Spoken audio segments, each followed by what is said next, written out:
dive in. So I want to welcome you all to the Masterclass with Matt Evans, the visionary founder of the TUB24 event in Birmingham, which to me was a smashing success. And there was a lot that went into that. The beauty of today is that there's no clear direction on where this is going to go. We just know it's going to be amazing. So the best masterclass we've ever done. And you'll probably want to come back and revisit again and again because it's going to be full of nuggets, and we don't even know what those nuggets are yet. So I'm going to start by introducing Matt Evans, who's the visionary leader behind the TUB24 event. As a coach and mentor, he's known for his candid and transformative approach, consistently bringing out the best in those he works with. And I believe that. So Matt's focus is unmatched, making him one of the most efficient and effective individuals in his field, despite his tough exterior, as you can all see. He possesses a deeply compassionate nature, always supportive and caring. So please join me in welcoming Matt Evans to the masterclass. Good to have you here. Thanks, brother. Was that good? I love it.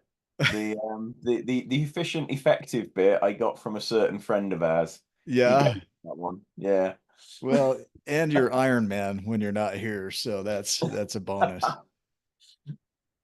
Well, I don't have a direction for this. I want to have you lead us in to what's on your mind post event, because we were in Birmingham the end of May, and it's hard to believe it's 2 months now since that event. And I'd be curious, where do we want to launch from here in this conversation? Oh, that's a tough one. I mean, I'm still kind of coming to terms with how good it felt. Yeah. You know, the perfectionist in me, or let's say the recovering perfectionist. Um, I normally would have been going through with a fine tooth comb every little thing that could have been different and what could have been better. And Hmm. I think it's the first thing in my life that I have ever done and just kind of sat back and gone, brilliant. Brilliant. Yeah. It's what it needed to be, where it needed to be, how it needed to be with the people it needed there. I couldn't have asked for anything to be better effectively. There was a moment on the Saturday afternoon, I think it was, during one of the breaks where Rose had been with us all the way through this event. She'd been a superstar behind the scenes and in front of the scenes effectively. And we was just stood talking and we just looked around and went, we've done it. We literally had a big hug, looked around and went, we've done it. And we couldn't say any more. It was just pure, we knew it was what we set out for. Mm. The quote that comes to mind is Steve Jobs. He says you can't connect the dots looking forward. You can only do that looking backwards. So you have to trust that the dots will somehow connect, right? Hmm. And as we look at this event, I remember when you called me, it was a year prior, right? And you said, I've got this idea and I want you to be a part of it. And you're like, just stay tuned. That was it. Like you had a vision, and and that was the extent of it at that point. So the vision wasn't even fully clear, and you had no idea how you're going to do all this.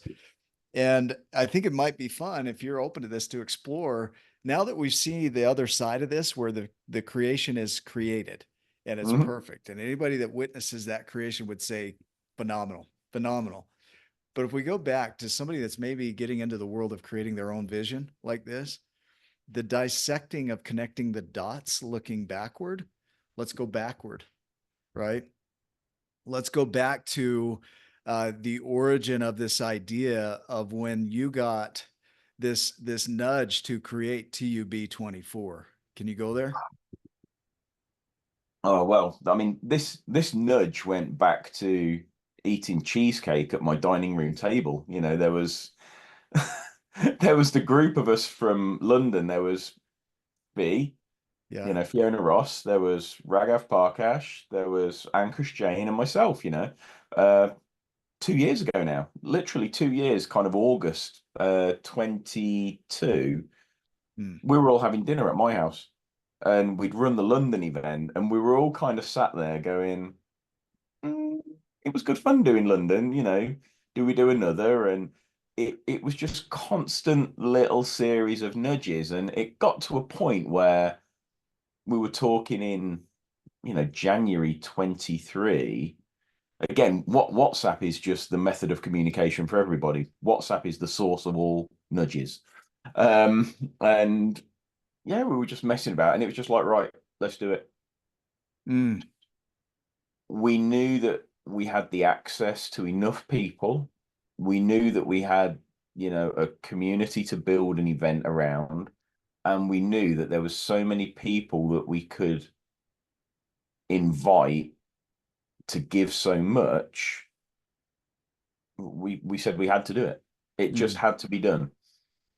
The subject content around being is just too great to kind of be left. It's got to be pushed.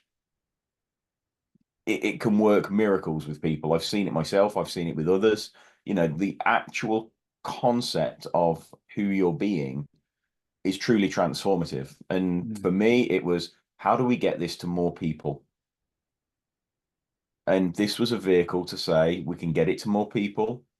We can create, a better community. We can give so much away to charity. It had so many positives that it was a, why wouldn't we do this?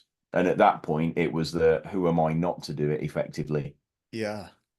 So So there's that's gold where there. the Yeah. nudges all came.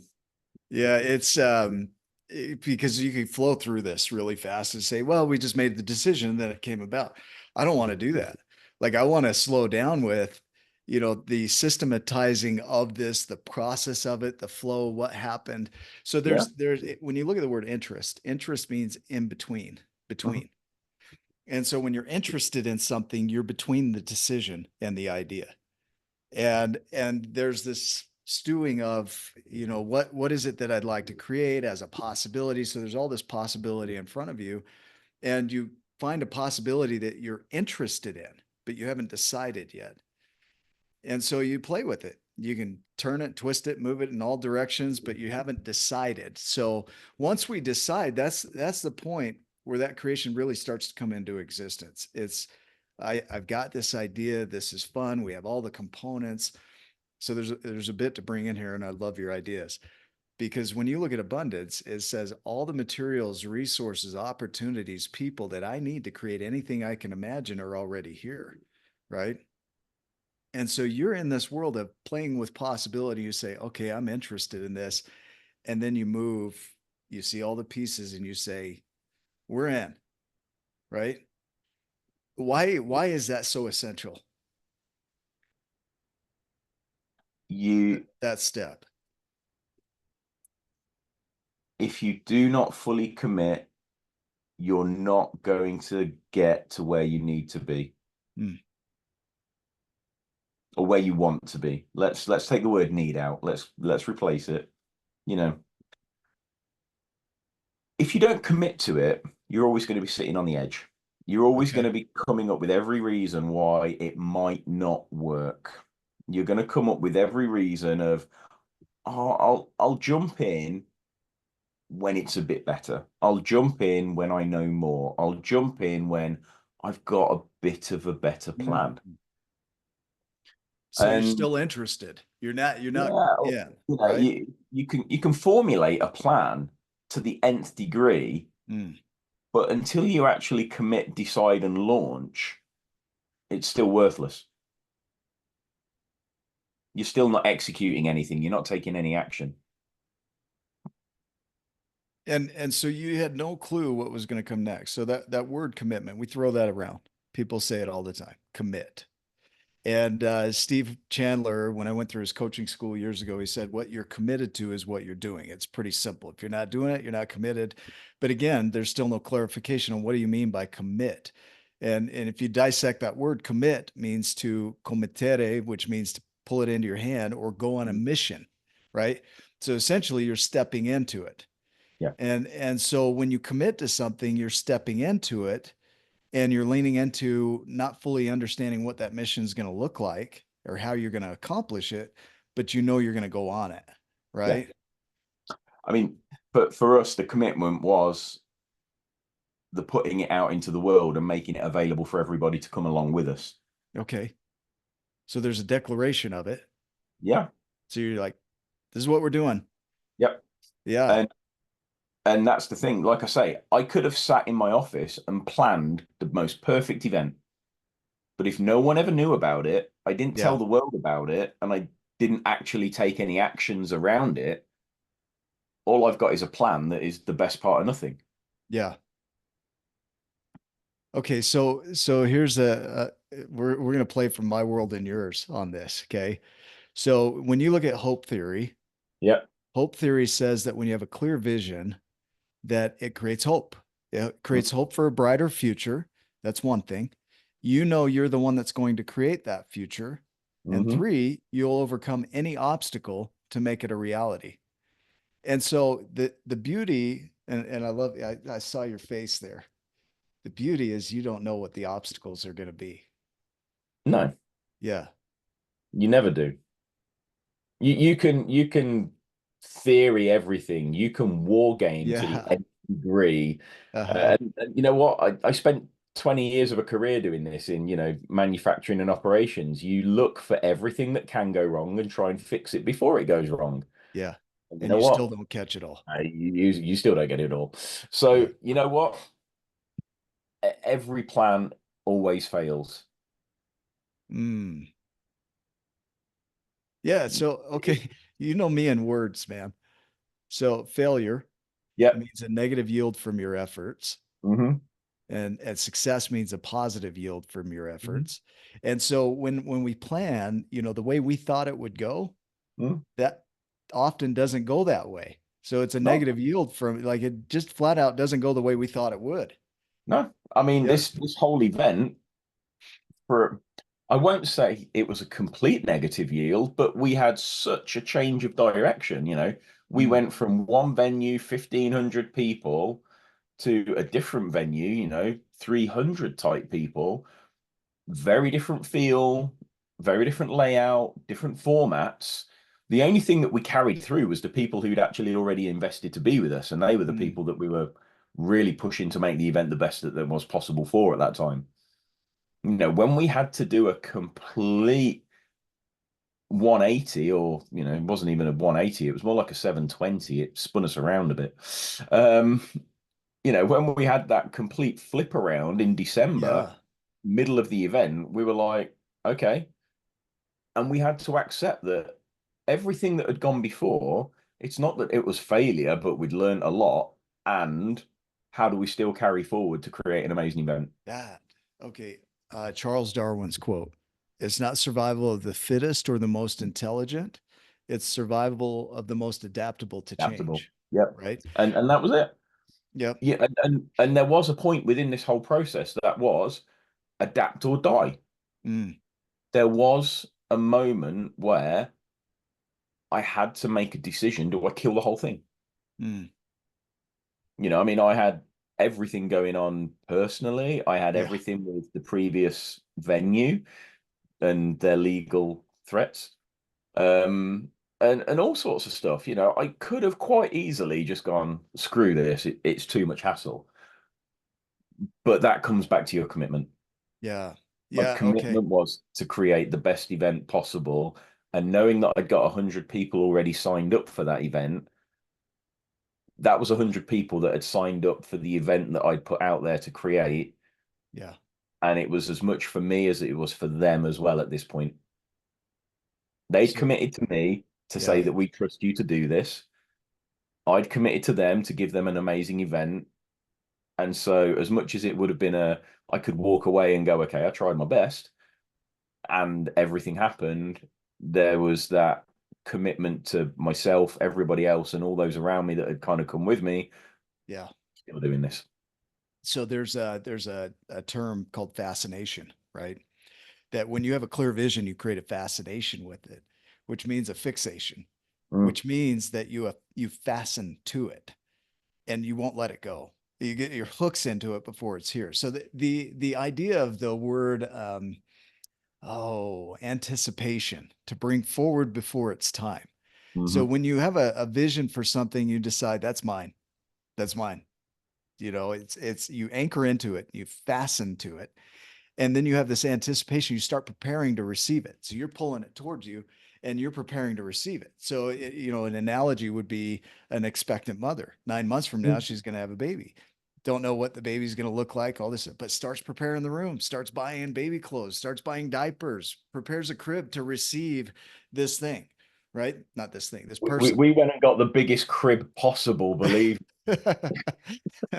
Yeah. So like you have this clear vision of going, and I love creating the steps here because it really, for anybody that's looking at creating something that is nearly impossible, this was an impossible event. This it was possible because in reality everything's possible. The limitations come from our own thinking. But you pulled it into reality. This didn't exist prior to December of 2022 or whenever it was that you started imagining it. Didn't Yeah. exist. I think that the bit for me that I often kind of get into the discussion with is things like this. Anything's possible, and yes, there's the limitation, but there's always the what's probable. You know, for me, there's possibility, there's probability, and there's capability. Mhm. And you know, anything was possible. You know, there was a possibility we could have had the original event, 1,500 people. Mm. The probability was low, and I can genuinely sit here and go that my capability for that was low. Therefore, you've got, you know, anything possible, low probability, low capability. You get into a scoring matrix of going, probably not going to work. And so Hard you lesson. adjust, right? And you go back to, okay, how do you create more probability with your capability? And it's not limiting Mm. who I am, it's just acknowledging where I am at the time and then creating a manageable step. And it's not saying that it has to be, you know, we always talk about you know, that 1% gain. Why can't you make a quantum shift? Why can't you be 20, 30% up in one go? Okay, fine. I get that. And there's the, okay, if you're shooting for something that is 150% up on what you're capable of, you're going to have a fair few fails. Yeah. I had a Yeah. fail. In the development of the skill, right? Yeah. So when you're navigating the thing you've never done before, because you've never done an event to this scale before, and so you step into the uncertainty. And I love Nassim Nicholas Taleb when he talks about uncertainty. He says that we are the empirical decision makers who hold uncertainty as our discipline, that moving forward with incomplete information is the highest and most noble human pursuit. And here you are facing uncertainty. You don't know how you're going to do it, who's going to be involved, who's going to help you do it, where to step next. But that ability to step forward with your capabilities that you have at the time you step is what allows us to navigate the unknown. Because the truth is, when we create our visions, none of us know how we're going to do it. We don't know how, and we don't know the timing, even if we set our timing on it. I was And going to say so, it's quite interesting because this was a time-bound event. So when people yeah, talk about, oh, you've always got time, it was like, actually not quite. yeah, And because you have a hard stop, it's like you know it's hitting here. yeah, So time is okay, you can create time. There's all the talk yep. around, you know, what you do with your time, how you master it. But you have literally limited hours, minutes, and seconds to get to the point where those doors open and people are in the room. Okay. So And you know, let's create a distinction there. There's the constraint of time that was created for the event, right? But there's the timing. So this is where I want to play because the timing of the event is I have things that I need in place before that constraint hits.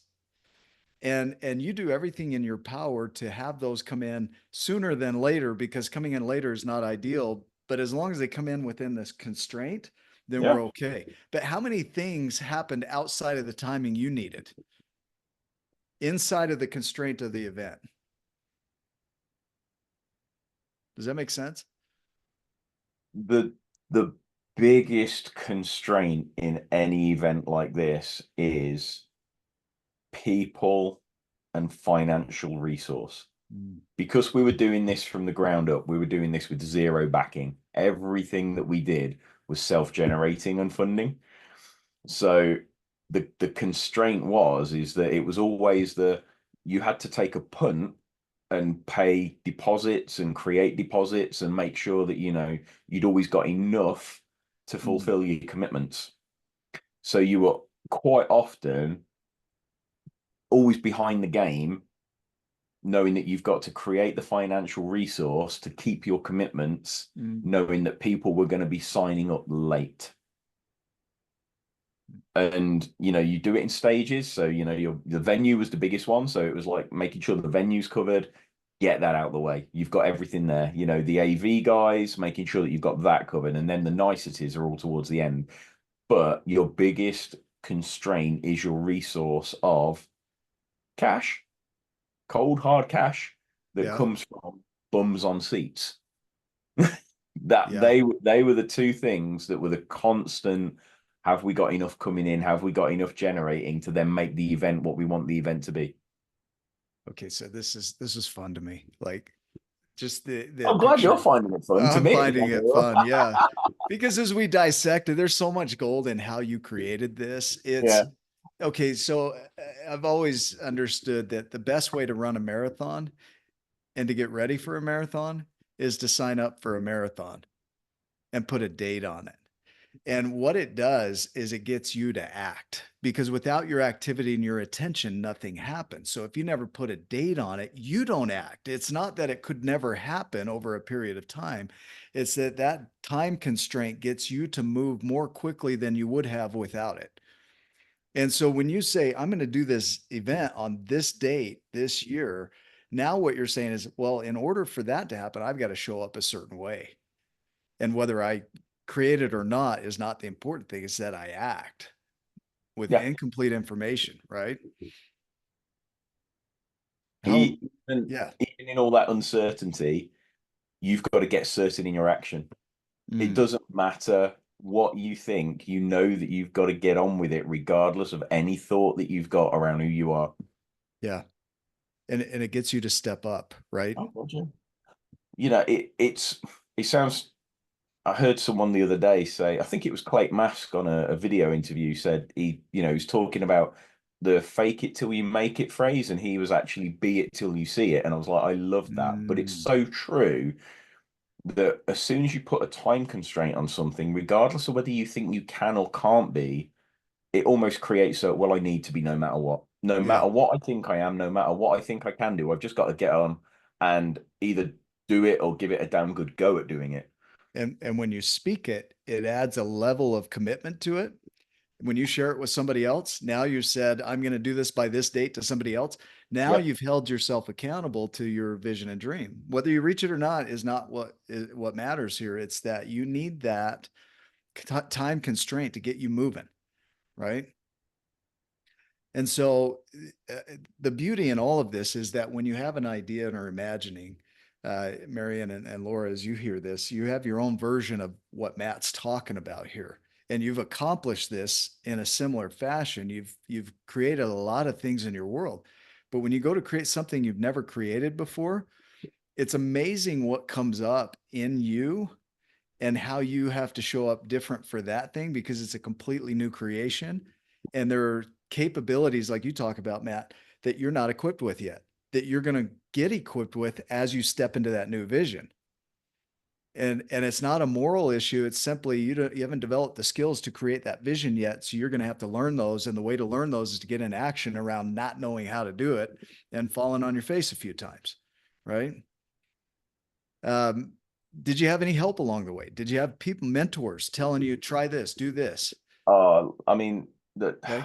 I couldn't name the amount of people that had helped with everything. I had my first line, who was Fiona, Rose, Andreas, Mm, Cassie, and Angie. They were all brilliant throughout from start to finish. And along the way, there was a couple of conversations I had, one of them that was pivotal around this whole shift was with Karan Rai. mm, I was lucky enough. I mean, the whole speaking lineup, Nick. That speaking team was incredible. And in one way or another, every single one of them helped me in a various way across a year. And, there was a conversation with Karan around December when we were talking about the venue shift, when he kind of put it into a bit of perspective with me and kind of, he was, stop taking it all personal. Mm. He was like, this kind of stuff happens all day, every day. And whether you do it, you don't do it, A, crack on. You had the balls to have a go. And B, if you want to do it, get on and do it. He was that beautifully, lovingly simple with it. Coming from him, how much I respect him and everything he's Yeah, done. It was yeah, just like, okay, wow, and Martine, me and her had a couple of phone calls around, some of the stuff around what had gone on and where we were going with it all, just to help me just get back to that pure service element. yeah. Um, The amount of help I had was phenomenal. I mean, I can't say enough. You yourself, you did so much for it. You know how grateful I am. The donations yeah, that you gave for the books and the print rights and, flying over to host the thing. I mean, everybody contributed to this in a way that was just incredible. I couldn't ask for a better team around me. yeah, beautiful. I the quote that comes to mind here, Nathaniel Brandon's "No one is coming." And many times we create our dream or vision, and there's this hope that somebody will come rescue us and create that and give us the credit for it, kind of like just drop it in our laps and say, yeah, here you go. But no one is coming. And when no one is coming, and it's our responsibility to create that vision or dream, we're not alone in it. So it doesn't mean that we're alone in it, but it is our job, our responsibility to head it, to lead it, to keep the energy moving on it, to be open to possibilities that we can't see. And I think when it comes to creations, I have my books, we can get so narrowed in our way that we don't see anything outside of that box. Yeah. Yeah. I mean, it's interesting, we come on to the point about leadership and who it and what does that mean? Mm-hmm. I mean, it's really weird. I still don't like using the term I'm a leader. I still find it a bit cringy because I just do what Yeah. I do. I am who I am. But Yeah. um, people say to me about leading this entire group of people, 18 speakers plus five first line, probably about another 15 underneath the first line who had all helped in various ways. Right. And as much as I had an idea of how I wanted so much of this to go, and you kind of conjure up this is what it looks like in my head, so much of it was just trusting the people around me to get on with it. Mm. I mean, you know yourself, you said to me, how do you want me to do it? And I just said to you, get on, host it. You do what you want to do to host it. All the speakers, we said, you're there because of who you are and what you represent. I'm not going to tell you what I want you to say and Mm. tell you that I want you to do this subject. Yeah. All the team around me, we had exactly the same thing. If someone was heading up something, like with Cassie and the way the venue was laid out, it was okay, well, crack on, we'll talk about it. Let me know what you think, and we'll go with it, unless there's any glaring obvious. It was not that there was no this is how I want it and go and do it. It was just like, right, you're all here. I trust you because you're the best team I could ever ask for. Go be it. Mm. Okay, so let's play with that word leader. Okay. So the idea of a leader is prominent, first, Yeah. guide, okay? Somebody to look to. To me, I love the analogy of a lighthouse. Mm, Is it's a light, you can pay attention to, it guides you, but you could see it in the distance. It might not be, I wrote a poem about this, that it might not be out in the ocean chasing you, because when it goes out to the ships run away because they think they're close to land, right? Lighthouses belong on shore, not out to sea. And as a leader, because it's your dream or vision, you are the leader or the guide in your dream or vision. So when people enroll in your vision, who do they look to?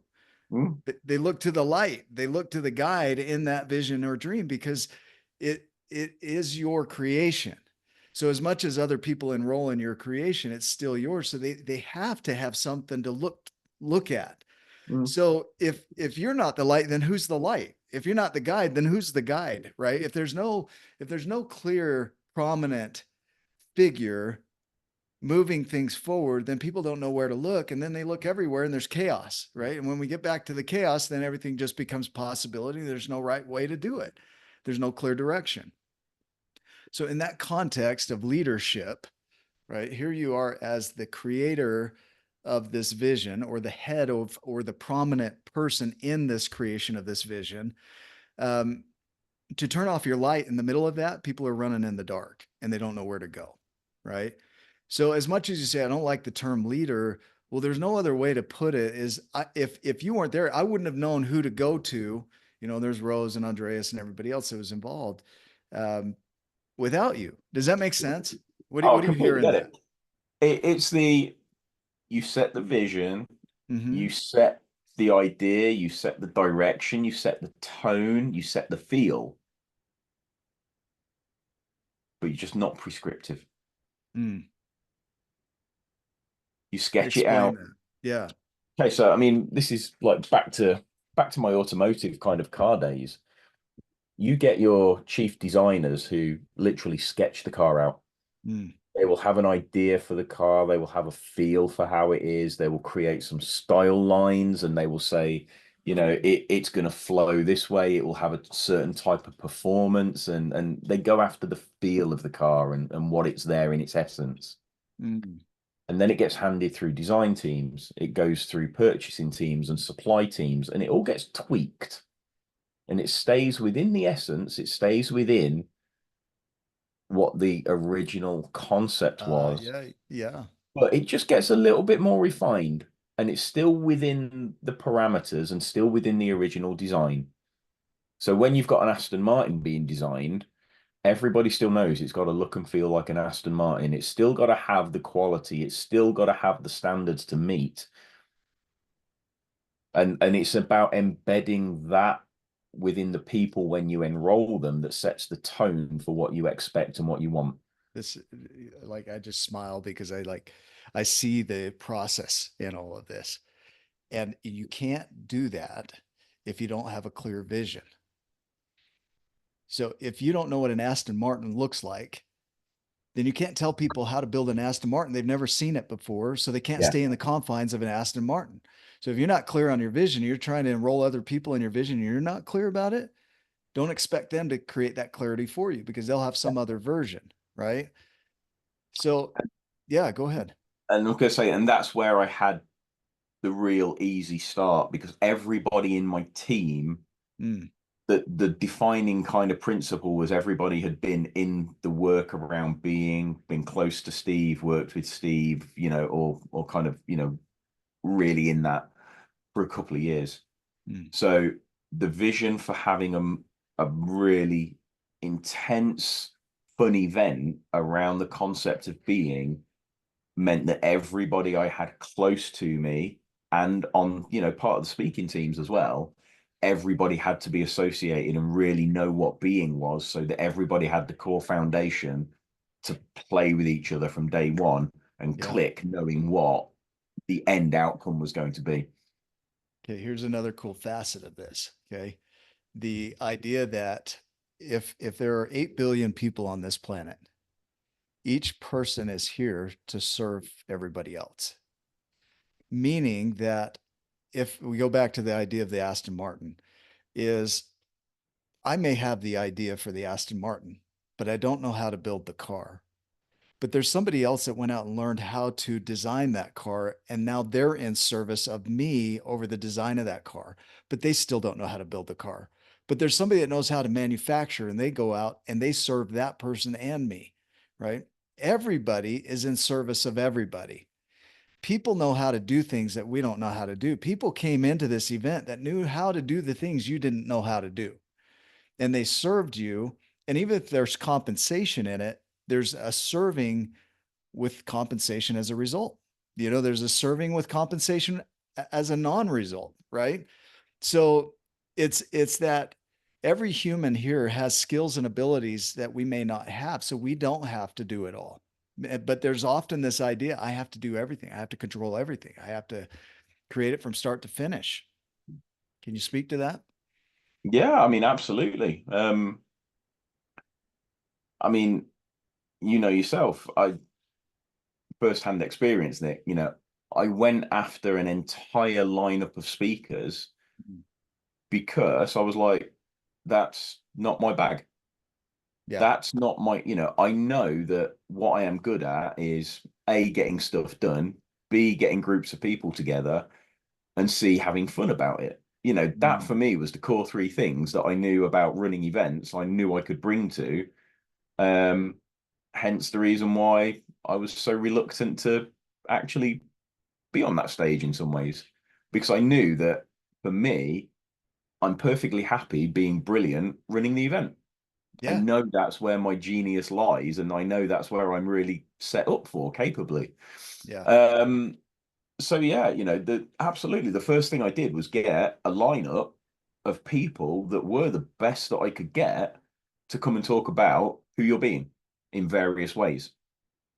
And the team that I had around me, Andreas, social media manager, he did it for London. He's done it again for Birmingham. He's brilliant at constantly keeping on top of the social media networks, Yeah. creating groups, having interaction. There's all this stuff that you just you find the people who are brilliant at what they do and invite them to come and be part of it. And then you give them the room to do what they're good at, right? Within the confines of the clear vision, right? I work on the basis of forgiveness is easier than permission. Go play, go have fun with it. If you think that you want any help, let me know. If you think that you want it to work in a certain way and you think it might not be the right thing to do, well, let's talk about it. But yeah, just go and have some fun and get creating with it. I love it. Marianne, did you have a Yeah. question or comment?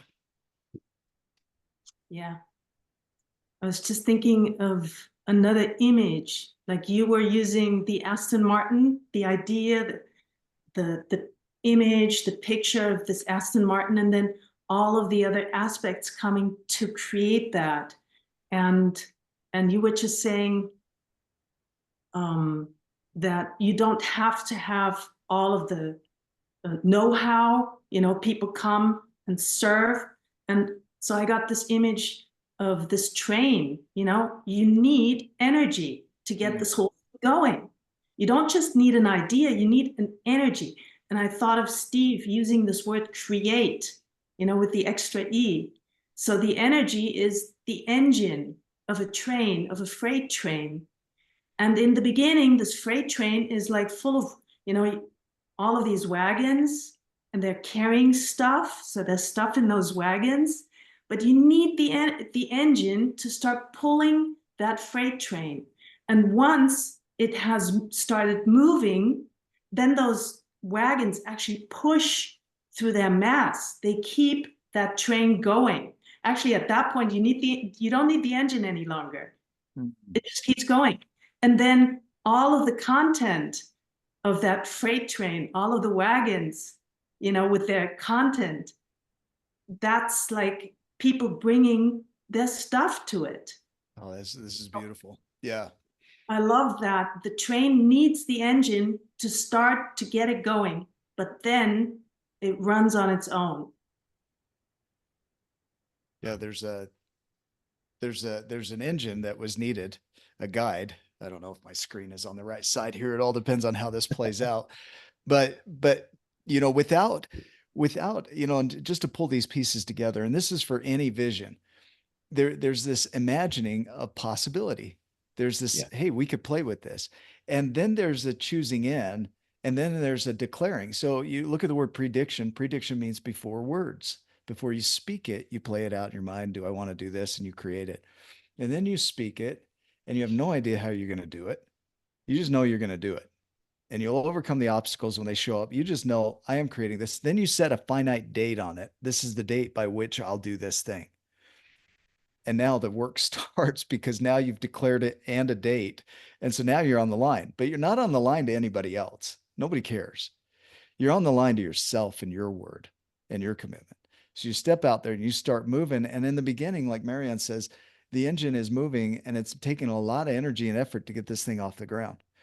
But as you enroll people in your clear vision and they attach to that train and they get moving too, that momentum gets created and the engine no longer has to work as hard because the mass is now pushing it. It's Newton's law, right? Maybe it's not Newton's law. Maybe it's somebody else's. All yes, Mm, and mm, it's all very well and good the bigger you make your train, but when you start hitting a hill, that's when it gets tricky because you've then got more mass, you've got more to push, and it becomes a lot harder if you hit a very big hill. yeah. And we did that. We hit quite a big hill at a point where we were like, oh, and that took a lot of work. Let's talk about that. There's gold in that. Let's talk about the challenges because it's not all vision and sunshine and roses. The obstacles are as much a part of the creation as the good stuff. So Yeah. talk about the hill. So I mean, the hill was the midpoint. We'd had really reduced ticket sales. Like any product, early adopters, the people who were all in were going to be all in really quickly, and that was everybody bought tickets straight away. Then we had a real slump, Yeah. and then we had the venue change, and it was like, right, what's going on here? Everything became a bit sticky. Everything started to get a little bit more of an incline and harder to go at. And it then becomes an issue where you've got momentum, but that momentum starts to slow down, Mm. but you've got a bigger weight to push up the hill. Yeah. And What do you do? that, you know what?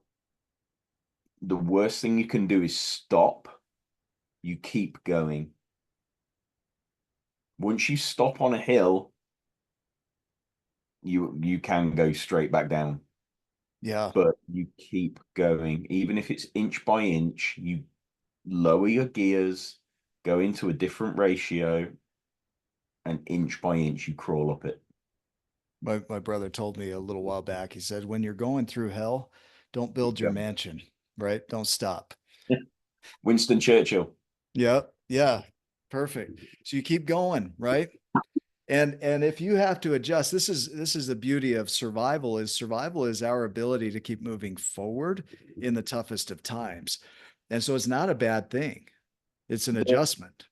And that adjustment works in every way because it's your Mm, adjustment of your own expectation. mm, When you've got these ideas, you've got how you expect it, how you want it. I mean, my God, this works for events, this works for life. yeah. Anyone who's married, feel free, this works for you. Those expectations that you have of anything or anyone and how it works in your head. Oh boy, life has different ideas.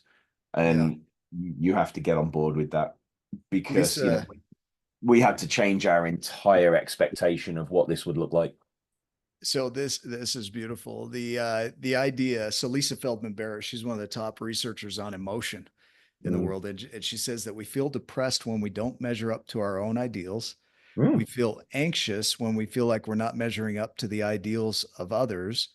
And Brad Blanton says that the ideals that we think others have are our own imaginings of what their ideals are. So Yeah. really it comes back to we never measure up to our own ideals, right? And the ideals that we have, the expectations are all made up. And so Yeah. when you start running into that wall and you get depressed and sad and anxious because it's not going your way, what are you measuring?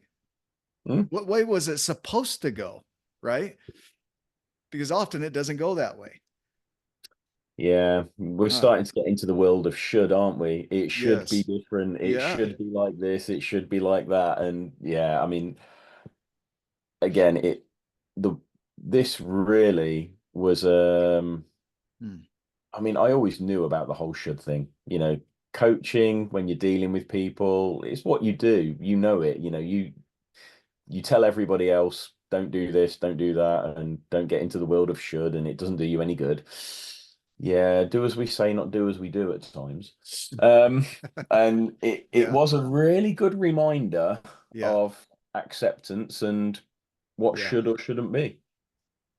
And the whole thing is made up.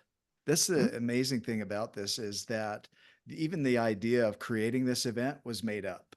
It was made up from the possibility, the requirement to do it was made up. the effort put into it was made up. The people that's enrolled in it, that was all made up. Like this whole thing was made up, but it became a reality, right? Marianne, did you have a comment? Yeah, I just wanted to say I was one of those people who signed up in the beginning. Yeah. So to me, Thank you. I was in. I was in unconditionally. I didn't have that expectation. I mean, whether it was going to be in a venue with 1,500 other people or whether it was going to be with 100 people, it didn't matter to me. So I would have been just fine coming to the event with 50 people or with 10 people. I didn't care because I had signed up just to be part of this. And so I think it's also good to kind of look at the whole thing from the receiving end, you know, from those people who are at the receiving end of this whole idea. It's like, hey, what a cool idea. I'm going to sign up. And now of course, I'm aware of your financial pressures, you know, to make the whole thing work out, to find the right venue, to kind of you know, find the right mix so that in the end, it becomes a creation that serves maybe also the charity purpose in some way. But even if 50 people had come together, they might have been able to come up with donating money in a different way. And so it could have been anything. And so I understand that it was your expectation, your vision of it that then needed, you know, the adapting and the downgrading and the matching to what the pruning, right? Yeah, exactly. Yeah.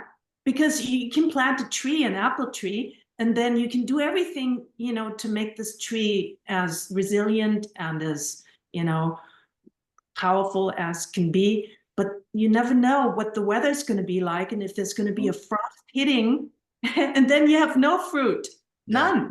So what are you going to do? So I just want you to know from my end, anything would have been, hey, interesting, exciting, it's going to be there. What conversations will ensue, you know?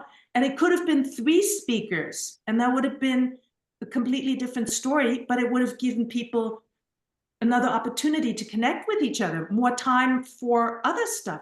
I mean, just from my place, you know, anything would have been a creation. And I came to the event as it was, and I thought, hey, brilliant. And I brought a friend, and she was super critical. Yeah. She looked at it from a different perspective, and I had no control over that. And I was like, okay. The fuel too, if we look at the train analogy here, is that the early adopters are the fuel that get that thing launched, right? And then as you go, you get that momentum, and those early adopters donations, whatever they were, or contributions, even, you know, because it could be something outside of financial, get the momentum going. And then as you move along, those resources from those early contributions diminish because that's the way they're designed. The laws of thermodynamics say that energy's, you know, dissipates. It just goes back into the system. And so that momentum slows down and you've still got a vision to create. You're not to the destination yet.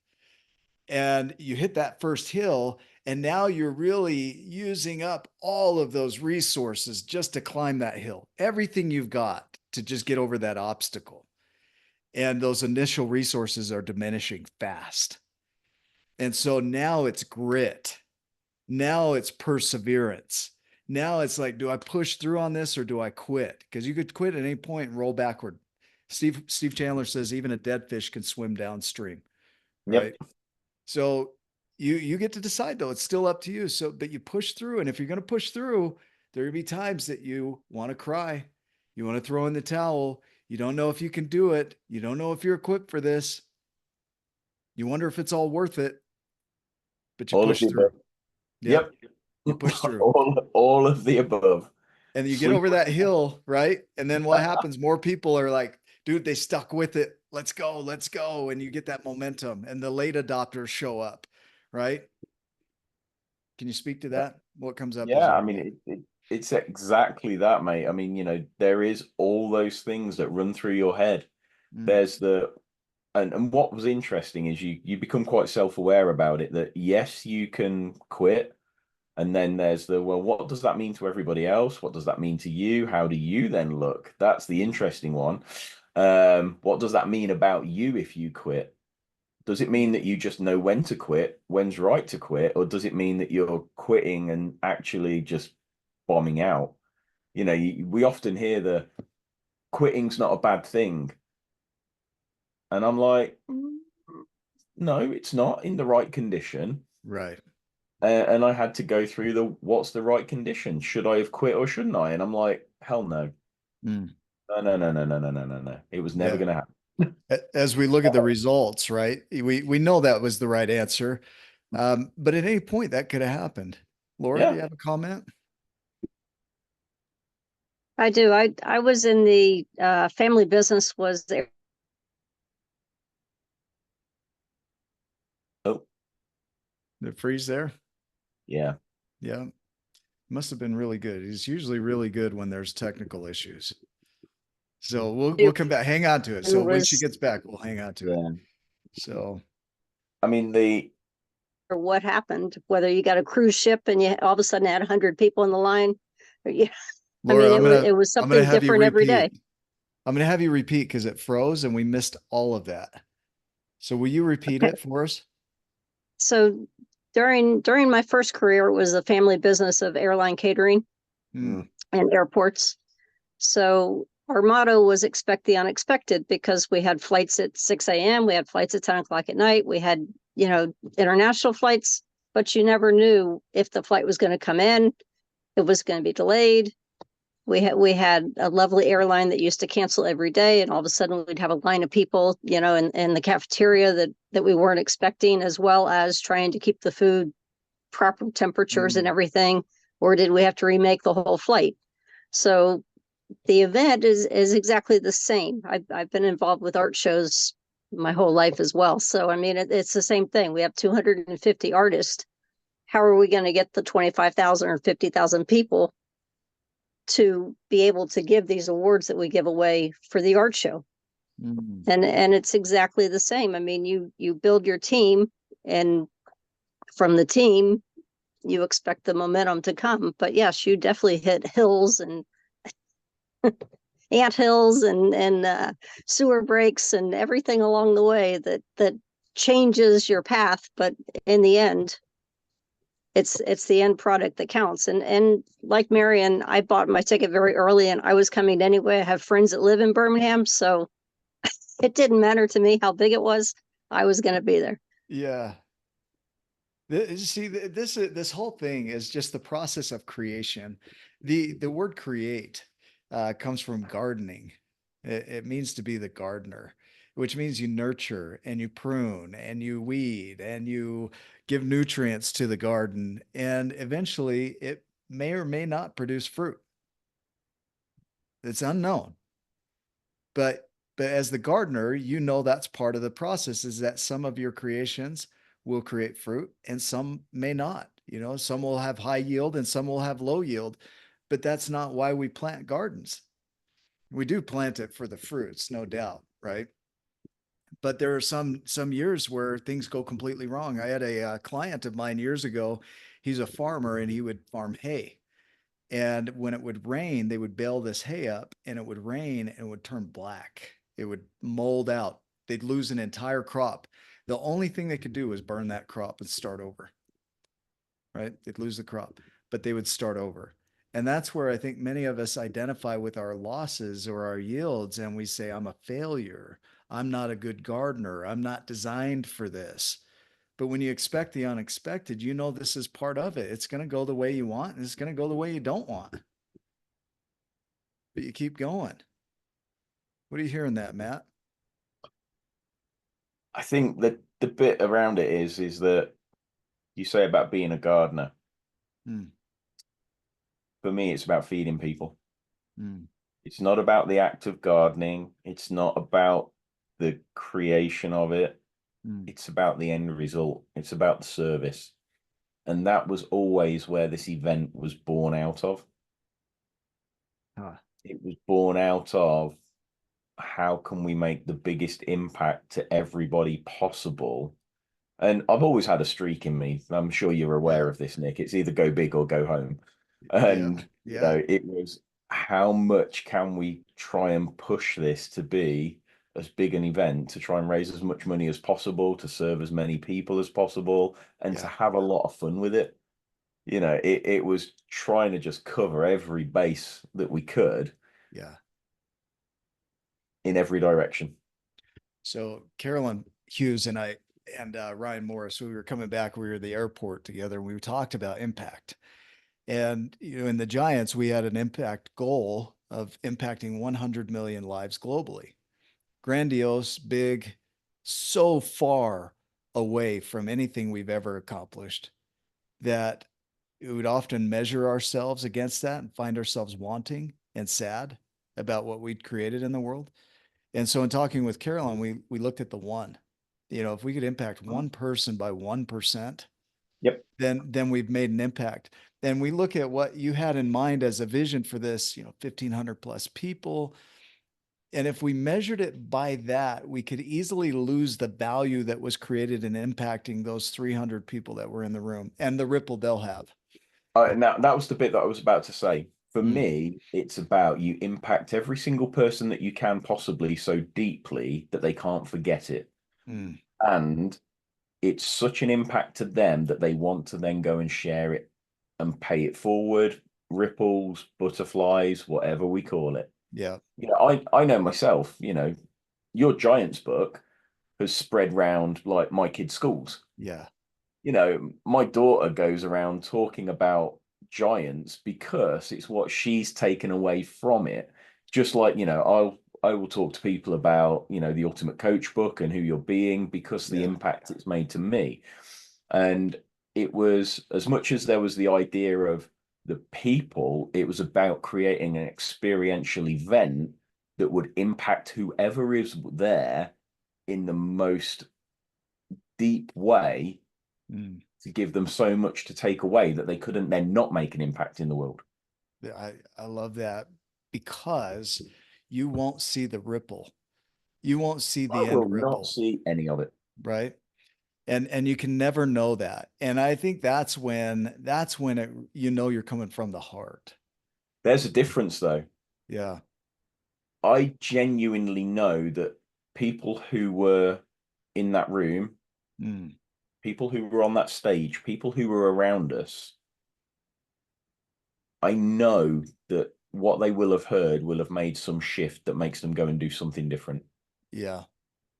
And I may not never know the outcome of it, but I truly do know that there are people in that room who will go and do different things in their life Yep. and go and help other people do different things in their lives from the outcomes. So if we go full circle here, right? The 720, the 360, the Steve Jobs quote, you can't connect the dots looking forward. You can only do that looking backward. You have to trust that the dots will somehow connect. But it is having the vision. It's taking the possibility and the abundance that surrounds us and creating and imagining anything we want with it. And then setting us a pace for ourselves to go after it, go get it. And you're not going to know how, and you're not going to know who, and you're not going to know when. But that committed time frame and that vision, that clear vision is what allows you to step forward. Because going back to hope theory, when you have a clear vision, you have a hope for a brighter future. You're the one that's going to create it, and you'll overcome any obstacle to make it a reality. So it really does come back to, what would you like to envision? What would you like to create? And nothing's off the table, truthfully. Mm. And man, really thinking about, the impact that was made is, you might impact one person with your creations. You might impact 8 billion people with your creations. It doesn't matter. There are berries, there are strawberries, fruits, all different sizes, different types. Some people like strawberries, some people don't. right? But they all make impact. Marianne, go ahead. Yeah, that's why I just want to say the only thing that could have been a failure would have been to have quit. Yeah. That would have been the only way to avoid any ripple. Truthfully, right? So, I mean, like I said before, if it happened 10 people sitting around a table talking, it would have been a success to me. Right. So there couldn't have been a failure except for quitting. That's all I wanted to say. That is impactful right there. Yeah. The only failure could have been quitting. And we are the ones that decide, Matt. At any point, you could have said, you know, I can't do this, and it would have been true. Mm. And throughout the whole thing, you said, I can do this. I am capable of doing this. I am going to do this. And you did this. And it was also true. Yeah. And so it really comes down to your perceptions of you and your judgments of you, and nothing in your past keeps you from creating something now. No. There's nothing in the way. And even then, even if I'm not capable, I know that I'm capable of finding out how or who. You're capable to become capable. Yeah. Yeah, that's every one of us. There's a book I'm listening to called Thou Shalt Prosper, and they talk about wealth creation, and it's a skill and a development. It's something you learn, just like a language, right? And so it's not a worthiness thing. Never can be. If it was a worthiness thing, there would be a lot of people that would just flat out not have it, that, you know, would be deemed unworthy, right? But it's a skill, and creating any kind of vision is a learning how to do it. And I think what I've learned the most from you from this is the process of creating anything you can imagine by you being fully you. Yeah. Could make a catchphrase out of that, couldn't we, Nick? Be you. You could, yeah. Yeah. Yeah. Be you, T full. Right? Beautiful. What other thoughts do you have? What else is coming up for you? Oh, mate,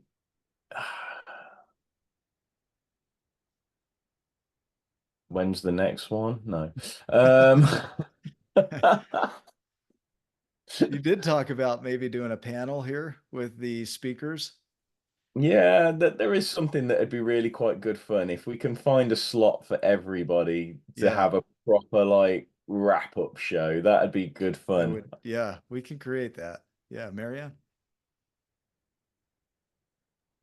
Actually, I heard a rumor that you are onto a new creation, Matt. And I think that's really interesting. I heard that you want to go to America, you want to move, you want to create a new life in the US. Oh yeah. So that's been an interesting. I'm gonna say okay. So there's a double whammy with that. Yeah. So I mean, it's one of those. I'm looking at what the options are to have a shift properly. Man. I mean, in 1986, I went to film school in Munich, and I didn't like the experience. So I was young enough, that may be a key, to say, well, then I'm just going to go to Hollywood. And I had a deadline because I was going to start school. I was going to enroll at UCLA film school. So I had a deadline. And because I had a deadline, I made it happen. I moved. I mean, I was like 21 years old.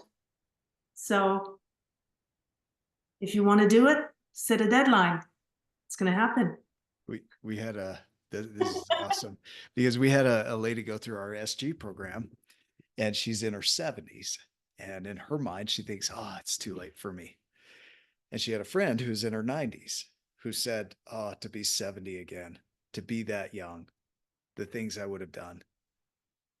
You're never too old. And you know, you think about 20 years, right, between 70 and 90. 20 years is a lot of time, and we're all young, right?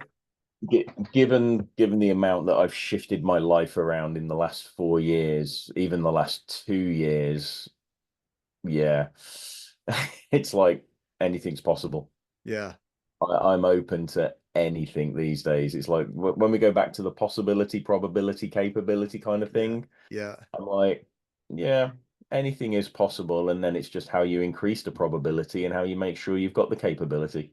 You know, when Steve sat with me in the parking lot Yeah. and I get to ask him the questions, and I put it in here for a reason, you know, I asked him the question, can you? And The he said, answer's always yes. yes before the question. It was. And I said, how can you say yes if you don't know what I'm going to ask? He said, there's nothing you can ask me that's bigger than me. I can do anything. And that's what I hear in this. And that, I think that's an overlying message to all of this is there's nothing any of us can't do. And if we can't do it alone, there's nothing any of us can't enroll others to help us do. And so that's where we have our power. And you were a demonstration of that with this event and everybody involved. You know, this was a collective creation, but it got sparked. It was sparked when you said, "Yes, I'm in. Let's do it." And you took the reins and you became that light that everybody knew this is what we're doing. And so I just want to express gratitude to you and appreciation for you for what you did because it impacted me and I feel that today like that it showed me how to come from service, you know. I didn't have that in my life prior to that event, so thank Well, you.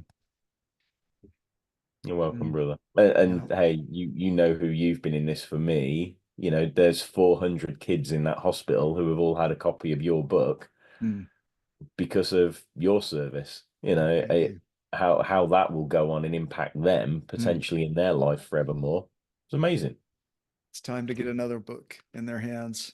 Like so Well, you still owe me a signed copy, remember? I do. Yeah.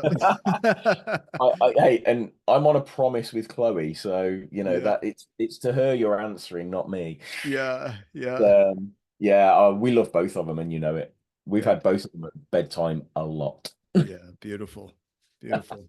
Is there anything else that needs to be shared today before we call this complete? Uh, Laura, Marianne, Matt, any of you?